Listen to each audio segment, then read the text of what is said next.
Bela e a Fera, uma história invertida. O julgamento, ninguém acreditou nele. Quando Edric Lenoir foi arrastado perante o conselho da aldeia, coberto de sangue, que não era seu, com os olhos queimados de lágrimas, e a voz rouca, de tanto gritar sua inocência, ninguém quis ouvi-lo. A filha do prefeito estava morta. Alguém precisava pagar. E ele era o estranho, o filho do alquimista recluso. O rapaz que passava dias trancado com livros e plantas venenosas. Aquele que nunca sorria nas festas. A verdadeira assassina assistiu ao julgamento da primeira fileira, com os olhos baixos e lágrimas falsas escorrendo pelo rosto perfeito. Bela Fontaine, a jovem mais bela e admirada da província, vestida de luto, tremendo delicadamente enquanto testemunhava contra ele. Eu vi, ela sussurrou, a voz quebrando no momento exato. Vi quando ele a atacou. Mentira. Cada palavra era veneno destilado em mel. O conselho não precisou deliberar. Edric foi condenado não à morte. Isso seria rápido demais, misericordioso demais, menos mas, algo pior. A feiticeira da floresta, paga em ouro pela família Fontaine, lançou sobre ele uma maldição que faria seu exterior corresponder ao que todos acreditavam ser seu interior. Que tua face reflita o monstro que acreditam que és, ela decretou, tocando-lhe a testa com dedos gélidos, e que vivas isolado, até que alguém veja a verdade. A transformação foi agonia pura. Ossos quebrando e reformando, pele rasgando para dar lugar a pelo áspero, face humana, distorcendo-se em focinho, e presas. Quando terminou, Edric Lenoir não existia mais. Apenas a fera permaneceu, arrastada para o castelo abandonado nos confins da Floresta Negra, para viver seus dias esquecido pelo mundo. A Bela voltou para casa, limpou o sangue da amiga de sob suas unhas perfeitamente cuidadas, e sorriu para o espelho. Ninguém jamais suspeitaria dela. Capítulo 1. A joia da aldeia. 5 anos depois, Bela Fontaine era uma lenda viva. Todos a amavam como N. O amar. Ela era bondade encarnada, sempre pronta com um sorriso caloroso, uma palavra de conforto, um gesto de generosidade, calculado ao milímetro. Visitava os doentes quando havia testemunhas, distribuía pão aos pobres, pão velho que de qualquer forma seria descartado, e recitava poesia, na praça aos domingos, com uma voz que fazia homens crescidos chorarem. Sua beleza era incontestável, menos cabelos dourados como trigais ao sol, olhos de um azul impossível, pele de porcelana sem mácula. Artistas viajavam léguas para pintá-la. Nobres enviavam presentes. O próprio duque da região havia proposto casamento 3 vezes. Bela, meu coração pertence ao povo, dizia ela, baixando os olhos com pudor ensaiado. Como poderia abandoná-los por luxos baixos? A multidão aplaudia. Ninguém via as garras sob as luvas de seda. Por dentro, Bela desprezava cada um deles.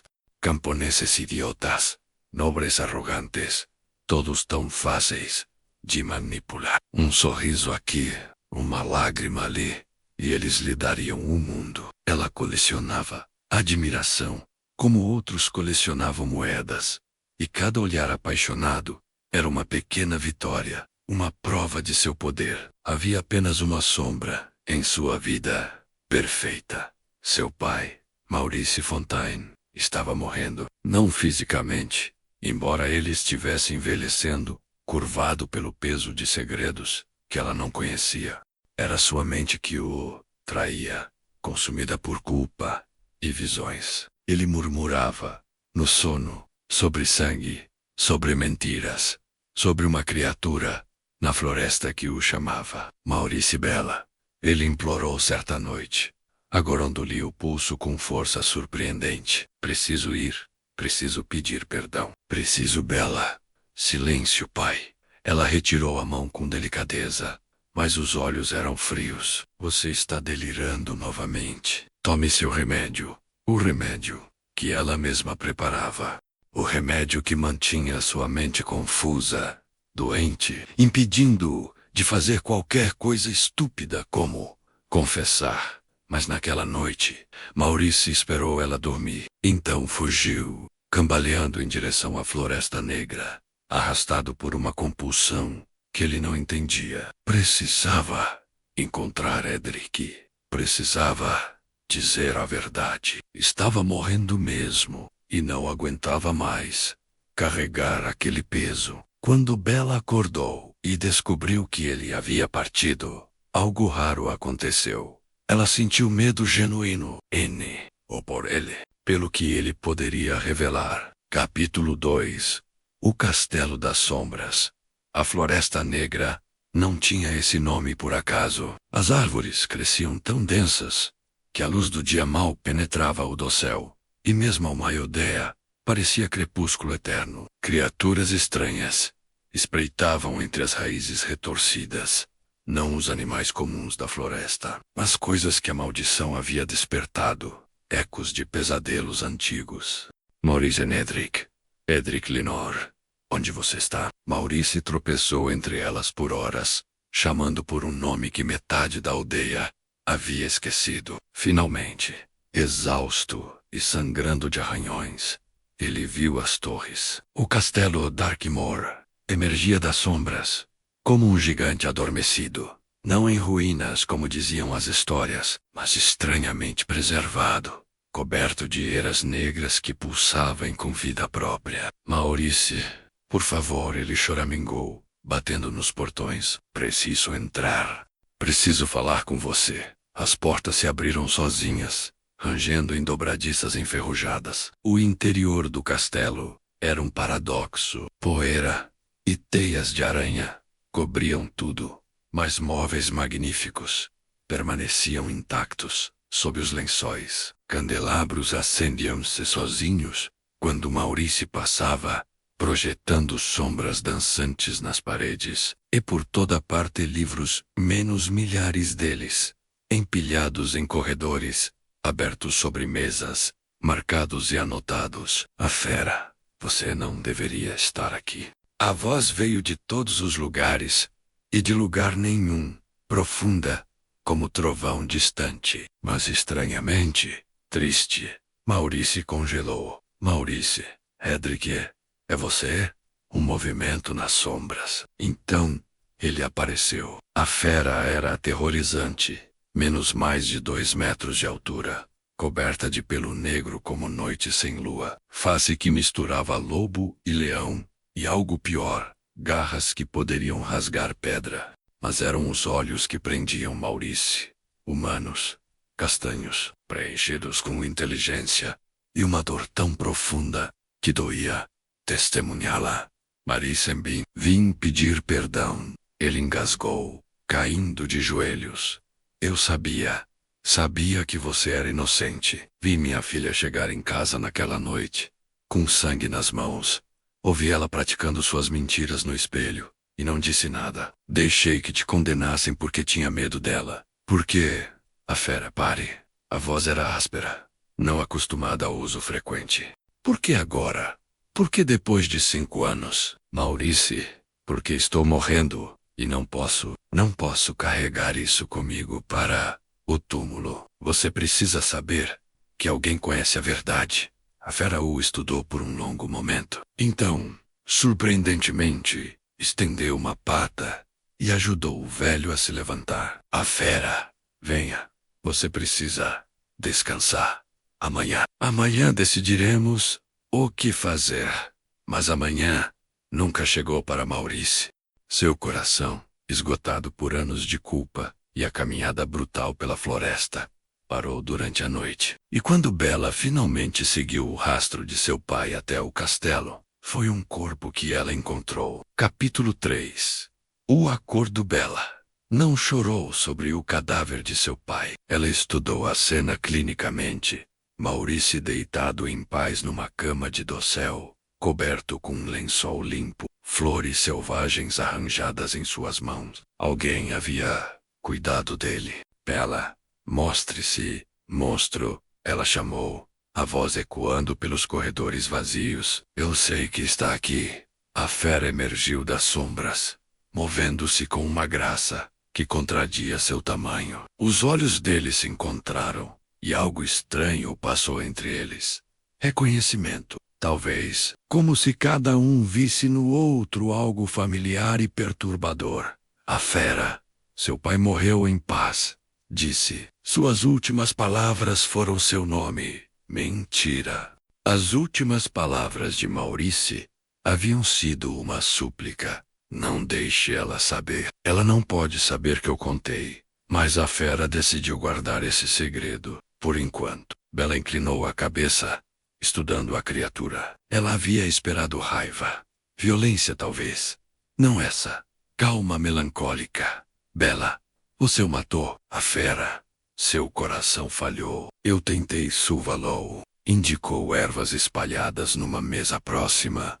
Livros de medicina abertos em páginas relevantes. Não sou doutor. Não foi suficiente. Bella processou isso. Então, com um movimento fluido, caiu de joelhos. Lágrimas, brotando instantaneamente. Bella, pai, como pude Dixalu vir sozinho para este lugar terrível? É tudo minha culpa. A performance era perfeita. Até a fera, que havia testemunhado anos de solidão e tinha aprendido a ler, além de máscaras, sentiu uma pontada de algo, pena, dúvida. Mas então Bella levantou os olhos, e por uma fração de segundo antes das lágrimas voltarem, a fera viu, puro e simples vazio, onde deveria haver dor. A fera, você pode levá-lo para casa, disse cuidadosamente. Darei-lhe um cavalo, mas... Bella, mas... A fera... Seu pai me contou coisas. Verdades que a aldeia deveria saber. O coração de Bella disparou, mas seu rosto permaneceu uma máscara de tristeza. Bella, ele estava delirando nos últimos meses, dizendo todo tipo de absurdos. A fera... Então você ficará aqui, declarou, uma decisão formando-se como garantia para assegurar que certas verdades permaneçam sepultadas enquanto investigo por mim mesmo. Bella piscou. Isso era inesperado e perigoso, mas também interessante. Bella, você está me aprisionando?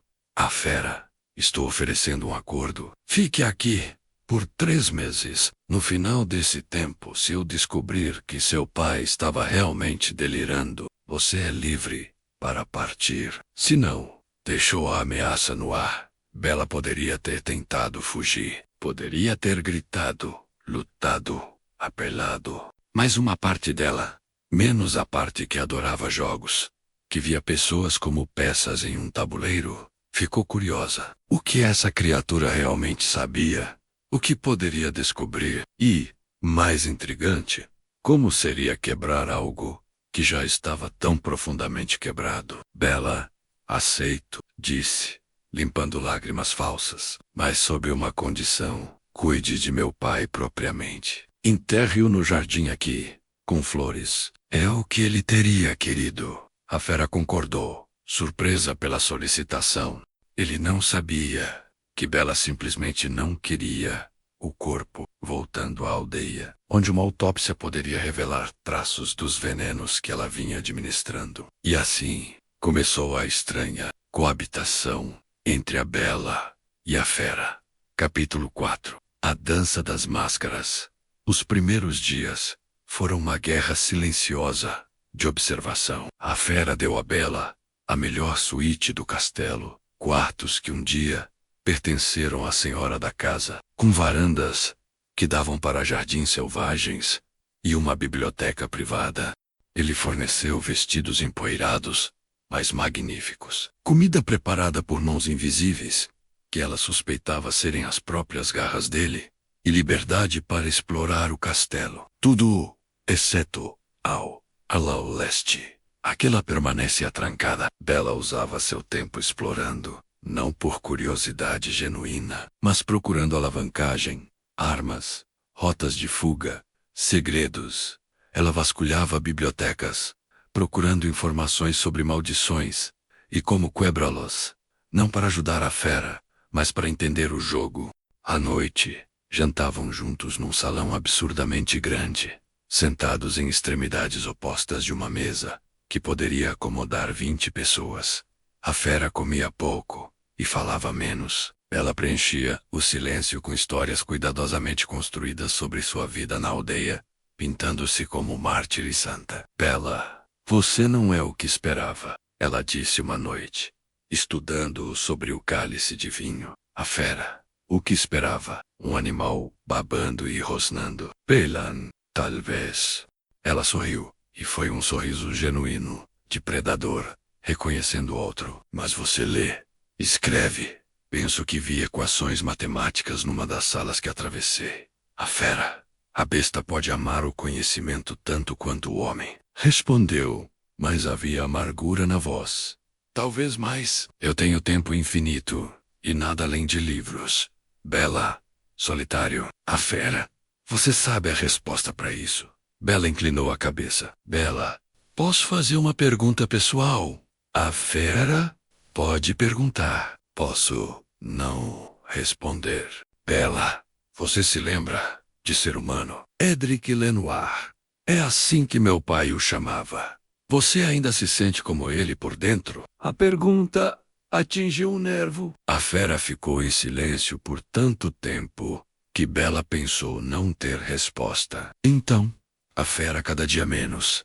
A forma molda a mente, sabia? É difícil manter humanidade quando garras destroem tudo que você toca. Quando espelhos mostram um monstro de volta. Quando a única voz que você ouve por anos é a própria.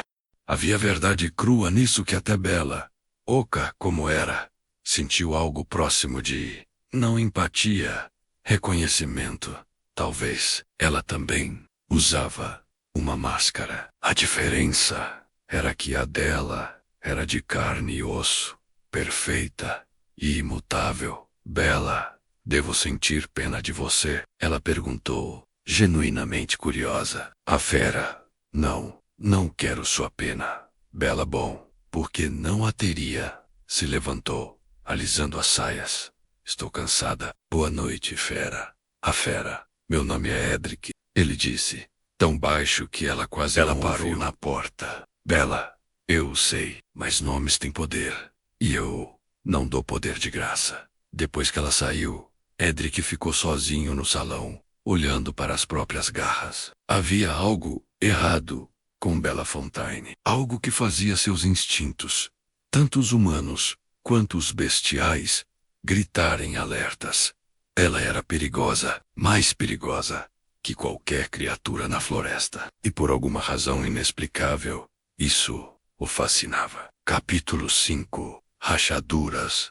Na porcelana 2 semanas se passaram. A rotina se estabeleceu. Bela explorava durante o dia, Edric estudava na biblioteca, ou trabalhava no jardim, as únicas coisas vivas que respondiam a seu toque. Jantavam juntos, conversavam em círculos cautelosos, e retiravam-se para seus respectivos territórios.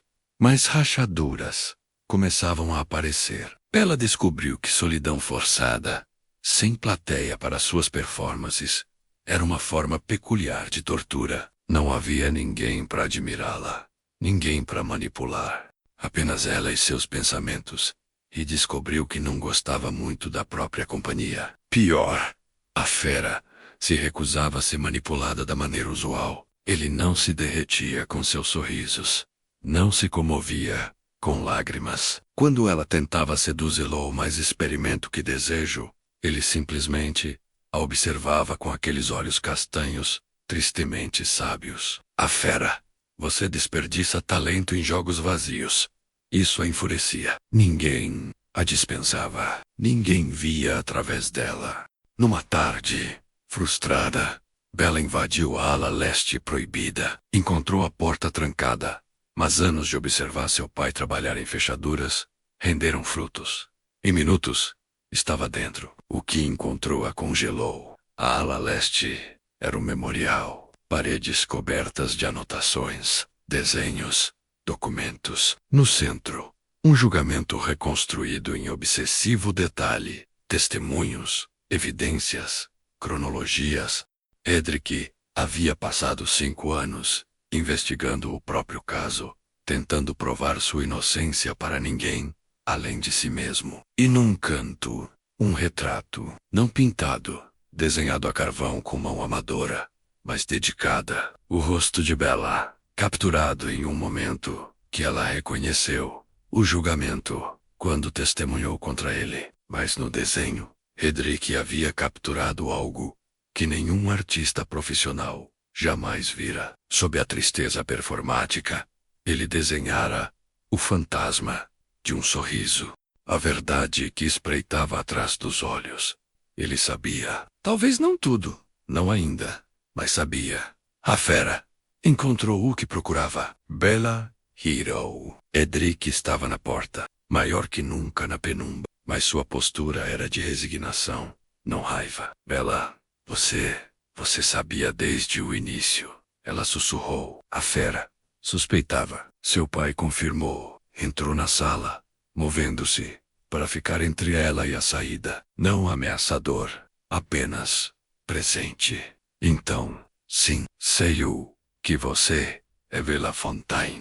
O coração dela deveria estar acelerado, deveria sentir medo, pânico, alguma coisa, mas só havia alívio. Quando foi a última vez que alguém a viu realmente? Bella.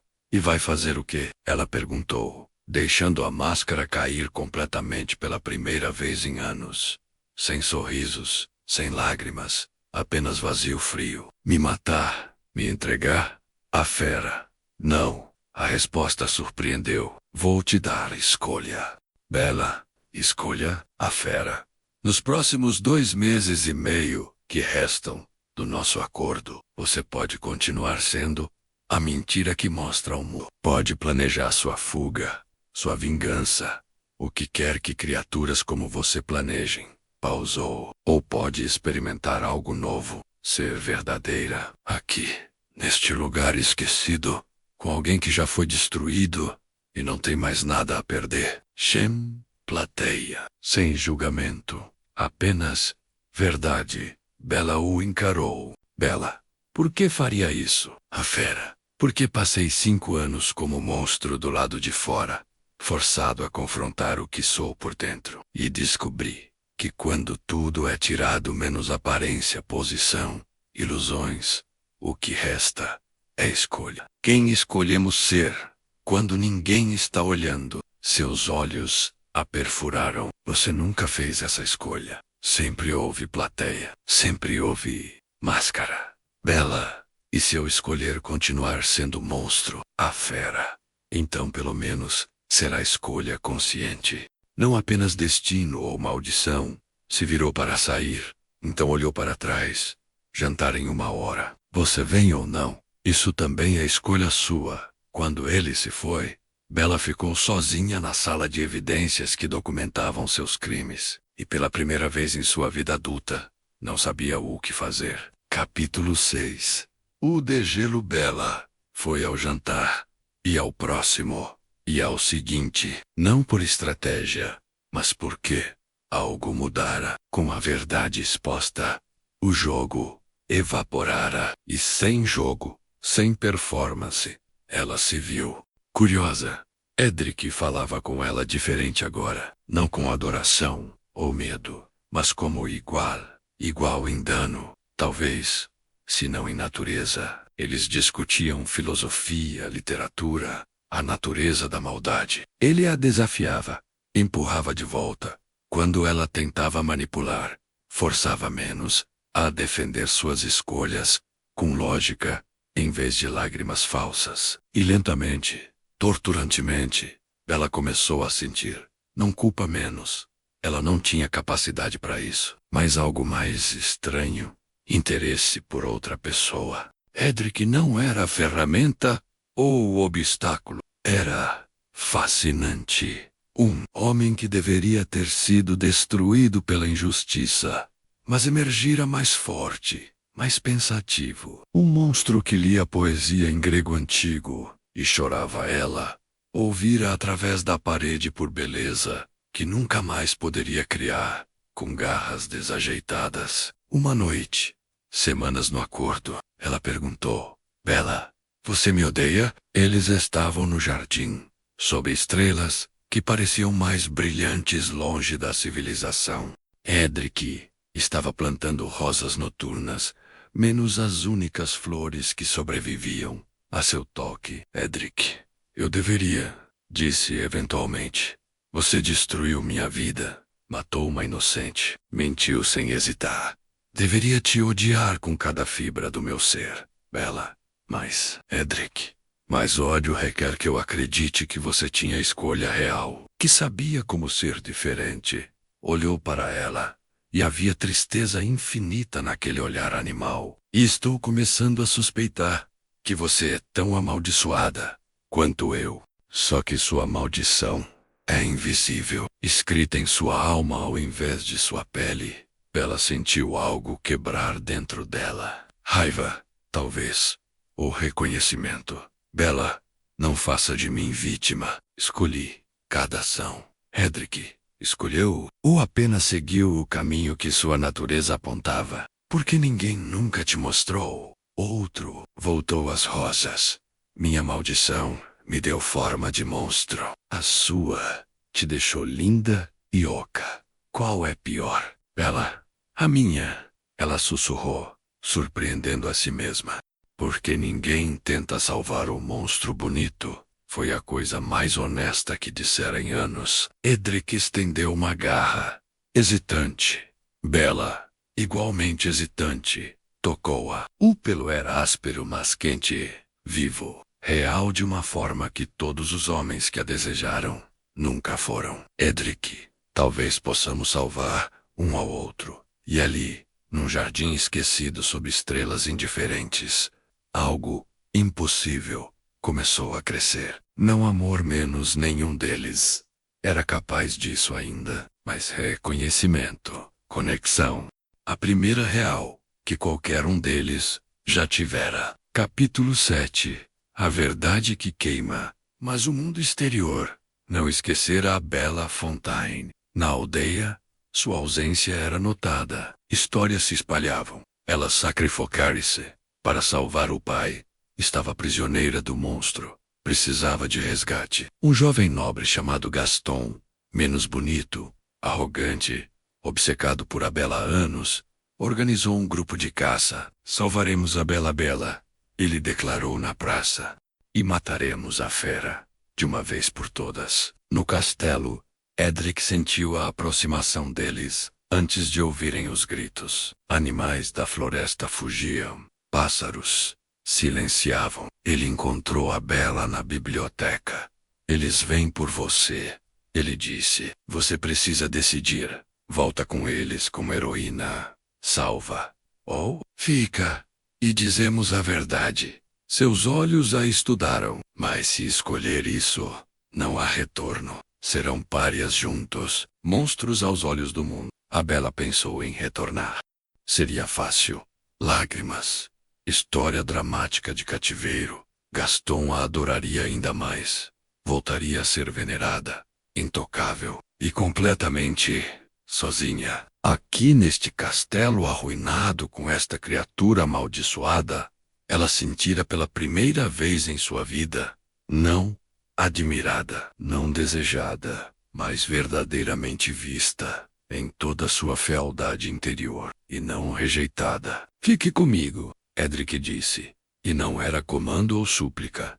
Era oferecimento. Não posso te prometer conto de fadas. Não serei príncipe restaurado. Não posso te dar multidões adoradoras ou vida brilhante. Mas posso te dar verdade e tempo. E alguém que conhece a escuridão tão bem quanto você. A Bella pensou em sua vida, menos cada sorriso falso, cada lágrima ensaiada. Cada momento bácio, pensou em Gaston e homens como ele, que amavam sua face, mas fugiriam horrorizados de sua alma. Então pensou em Edric, que vira sua alma primeiro, e ainda oferecia mão garra. A decisão foi mais fácil do que deveria ser. Quando Gaston e seus homens invadiram o castelo, encontraram a Bella na escadaria principal, mas não acorrentada, ou aterrorizada, menos de pé ao lado da fera, mão na garra dele, olhos desafiadores. A Bela, Gaston gritou. Afaste-se dessa criatura. Viemos salvá-la. Salvar-me? Ela riu, e foi som genuíno, não a risada prateada de sua persona pública. De quê? Do monstro que a mantém prisioneira. Ele não me aprisiona. Eu escolhi ficar. Choque ricocheteou pelo grupo. Um dos homens murmurou. Ela está enfeitiçada. Ele a corrompeu. Não, a Bela disse claramente. Estou, pela primeira vez na vida, sendo honesta. E vou contar outra verdade. A fera que vocês caçam foi condenado por crime que não cometeu. Eu sei, porque fui eu quem matou Celeste Marchand. Silêncio atordoado. Mentira. Gaston rugiu. Você está protegendo-o. Você não poderia. Não poderia? Por que não? Porque sou bonita. Porque pareço gentil. A Bela desceu as escadas, cada passo medido. Beleza é a melhor máscara que existe. Vocês acreditam em mim porque querem, porque precisam acreditar que algo tão bonito não pode ser podre por dentro. Mas estão errados. Ela contou tudo. O ciúme celeste descobrira um de seus segredos. O assassinato, a incriminação de Edric. Cada palavra era autocondenação, e cada palavra era alforriante. Quando terminou, os homens a encaravam com horror. Não horror pela verdade menos, mas porque estavam sendo forçados a ver através da ilusão. E não queriam. Era mais fácil acreditar na mentira, manter o monstro na floresta e a santa na aldeia. Ela está louca, Gaston. Decidiu finalmente. A negação solidificando-se. A fera a deixou louca. Mataremos ele e a levaremos para casa, onde pode ser curada de... Não, Edric disse, voz trovejando pelo salão. Vocês podem tentar me matar, mas ela ficará livre. Não a arrastarão de volta para a vida que a está matando por dentro. A luta que se seguiu foi breve e brutal. Edric era poderoso, mas eles eram muitos. Seria morto, eventualmente. Mas então a Bela fez algo que surpreendeu a todos, incluindo a si mesma. Lutou ao lado dele. Com armas. Ela não tinha, mas com palavras. Manipulação. Jogando os homens uns contra os outros. Gaston promete ouro, mas endividará. Aquele ali seduz a esposa desse. E você? Cada segredo que acumulara, em anos de observação, se tornou arma. E quando palavras não bastaram, ela pegou o candelabro e acertou Gaston, derrubando-o. No caos que seguiu, alguns homens fugiram. Outros hesitaram, vendo sua deusa caída por nova luz.